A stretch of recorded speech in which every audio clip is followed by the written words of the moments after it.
옛날 옛적 산과 강이 널리 펼쳐진 아름다운 한국에 한 마을에 이상한 일이 일어나고 있었다. 그 마을에는 이름 모를 고양이가 하나 있었는데 그 고양이는 언제나 달이 환하게 빛나는 밤에만 모습을 드러냈다. 사람들은 그 고양이를 달빛 고양이라 불렀다. 고양이는 은비처럼 빛나는 털을 가지고 있었고 눈은 별처럼 반짝였다. 마을 사람들은 달빛 고양이가 행운을 가져다 준다고 믿었기에 달빛이 밝은 밤이면 고양이를 찾아 나서곤 했다. 하지만 이상하게도 그 고양이는 늘 사람들을 피해서 숲속으로 사라지기 일쑤였다. 그러던 어느 날 젊고 용감한 청년인 민호가 있었다. 민호는 마을에서 가장 호기심 많고 모험심이 강한 사람이었다. 어느 날 민호는 달빛 고양이를 따라 숲속 깊은 곳으로 들어가기로 결심했다. 밤이 깊어지자 고양이는 어김없이 달빛 속에서 나타났다. 민호는 고양이가 사라지지 않도록 조심스럽게 숲의 그림자를 따라갔다. 숲은 어둡고 무서웠지만 용감한 민호는 흔들림 없이 고양이를 뒤쫓았다. 숲속 깊은 곳에서 고양이는 반짝거리는 작은 연못가에 멈췄다. 그때 연못 위로 달빛이 쏟아지고 고양이는 도깨비로 변신했다. 민호는 깜짝 놀라 숨을 삼켰지만 도깨비는 그를 보고 웃으며 말했다.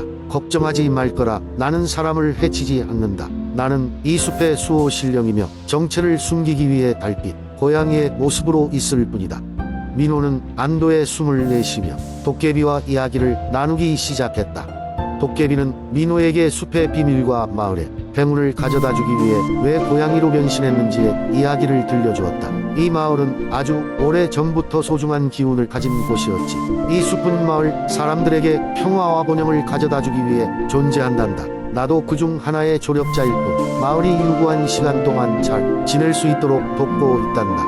라는 말을 들으며 민호는 도깨비의 진심을 느끼게 되었다. 그날 밤 이후로 민호는 도깨비와 친구가 되었다. 도깨비는 민호에게 자연과 공존하는 방법을 알려주었고 민호는 마을 사람들에게 이 이야기를 전하며 숲을 보호하는 중요성을 알렸다. 마을 사람들도 도깨비의 존재를 듣고는 자신들의 행운이 그냥 주어진 것이 아니라는 것을 깨달았다. 그래서 그들은 숲과 자연을 더욱 소중히 여겼고 고양이의 모습을 한 도깨비는 마을 사람들의 이런 변화를 흐뭇하게 지켜보았다. 이후로도 달빛이 밝은 밤이면 도깨비는 가끔 고양이의 모습으로 나타나 마을을 뒤돌아보곤 했다. 그리고 민호와 그의 후손들은 계속해서 대대로 숲과 마을을 지키며 도깨비와의 깊은 우정을 이어갔다. 결국 달빛 고양이와 도깨비의 이야기는 마을의 전설로 남아 수많은 세대에게 교훈을 주는 이야기가 되었다. 두 번째 이야기. 옛날 옛적에 한국의 작은 마을에 어머니와 함께 사는 오누이가 있었습니다.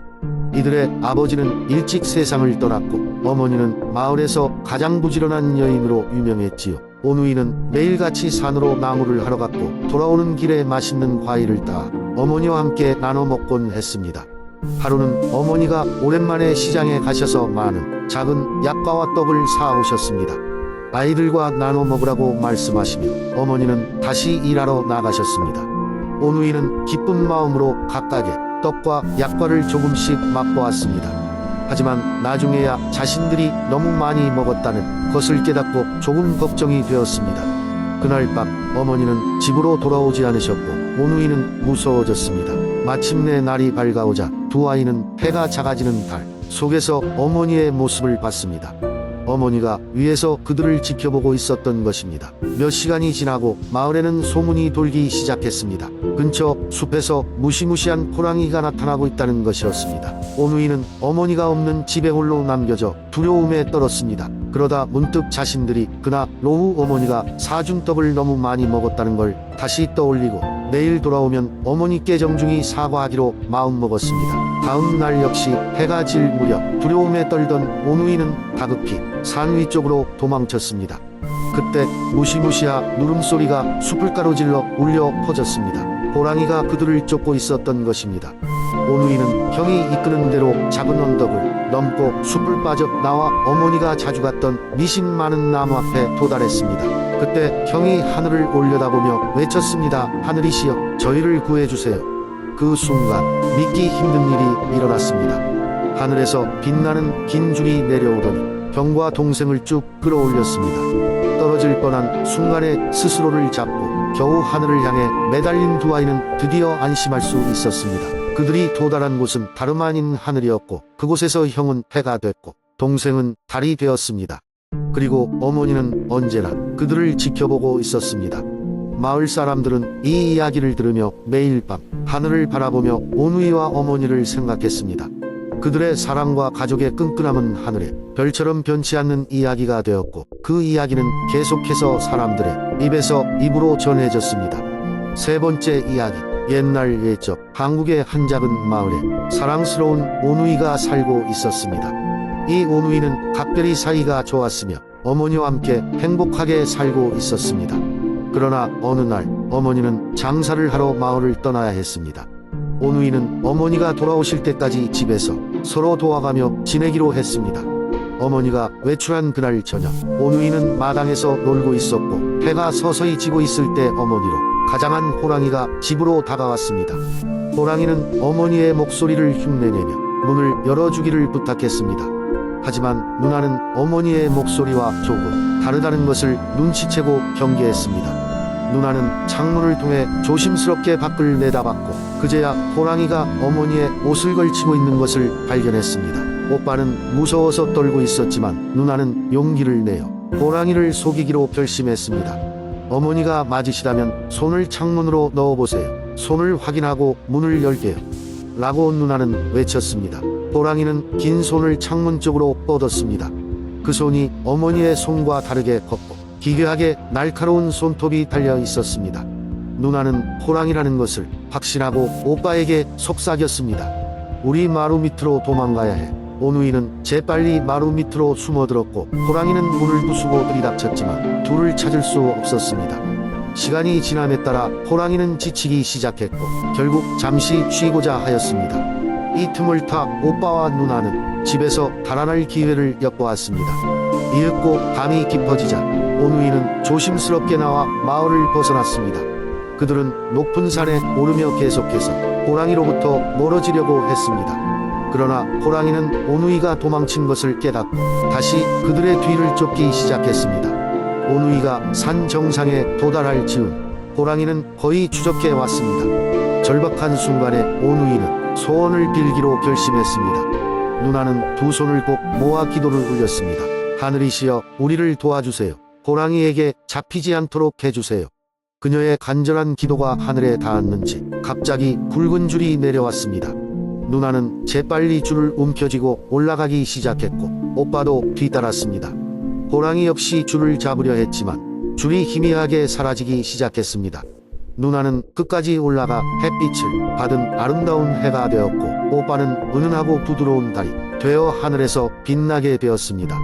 호랑이는 줄을 붙잡지 못하고 산 아래로 떨어져 다시는 사람들을 괴롭히지 않았습니다.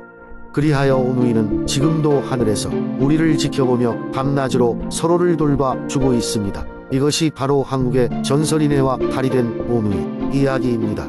네 번째 이야기. 옛날 옛적 어느 마을에 착한 오누이가 살고 있었습니다. 오누이는 부모님과 함께 작은 집에서 행복하게 살고 있었어요. 어느 날 오누이의 엄마가 시장에 가면서 아이들에게 당부했습니다. 엄마가 돌아올 때까지 문을 걸어 잠그고 아무에게도 열어주지 말려. 아이들은 엄마의 당부를 꼭 기억하고 열심히 문을 걸어 잠갔습니다. 시간이 흐르고 저녁이 되어도 엄마는 돌아오지 않았습니다. 배가 고파질 즈음 밖에서 엄마의 목소리가 들려왔습니다. 얘들아, 엄마가 왔다. 문을 열어다오. 오누이는 문틈으로 바깥을 힐끔 보았으나 어찌된 일인지 엄마가 아닌 산적이 서 있는 것이었습니다. 그 산적은 오누이를 꿰어 속이려 했지만 오누이는 엄마의 말을 떠올리며 문을 열어주지 않았습니다. 산적은 포기하지 않고 계속해서 집주위를 돌며 방법을 궁리하던 중 기발한 아이디어가 떠올랐습니다. 그는 엄마의 목소리를 흉내내면서 일부러 부드럽고 다정한 목소리로 다시 말했습니다. 얘들아, 엄마가 과일을 가득 사왔단다. 배고프지? 어서 열어주렴.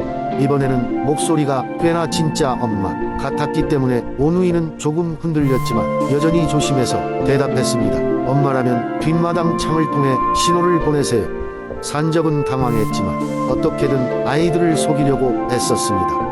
하지만 오누이는 요령 있는 아이들이었습니다. 오빠는 산적의 목소리가 점점 변하는 것을 알아차렸고, 여동생은 창문 틈을 통해 산적의 그림자를 보았습니다. 이제 둘은 깨달았습니다. 산적이 그들을 노리고 있다는 것을 말이죠. 위기의식을 느낀 오누이는 집 뒤편으로 도망칠 준비를 시작했습니다. 다행히도 그때 마을 근처에 살던 나무꾼 아저씨가 지나가다가 상황을 알게 되었습니다. 아저씨는 산적을 혼내주며 쫓아냈고, 오누이는 아저씨의 도움으로 무사히 위기를 벗어날 수 있었습니다. 마침내 밤이 깊어졌을 때 진짜 엄마가 시장에서 돌아와 아이들을 걱정하며 얼싸안았습니다. 아이들은 엄마에게 순발력 있게 대응했다고 이야기하며 산적이 더 이상 나타나지 않도록 주의해야 한다는 것을 배웠습니다. 이 사건 이후로 오누이는 더욱 똑똑하고 용감하게 성장했습니다. 그들은 마을 사람들에게도 칭송받았고 서로를 의지하며 늘 함께 있었습니다. 나중에 사람들이 이 이야기를 알게 되었고, 오누이의 용기와 지혜는 해와달을 닮았다고 했답니다. 해처럼 밝고 달처럼 온화한 마음을 가진 오누이는 서로에게 힘이 되었고, 이렇게 그들의 이야기는 오랫동안 전해져 내려옵니다.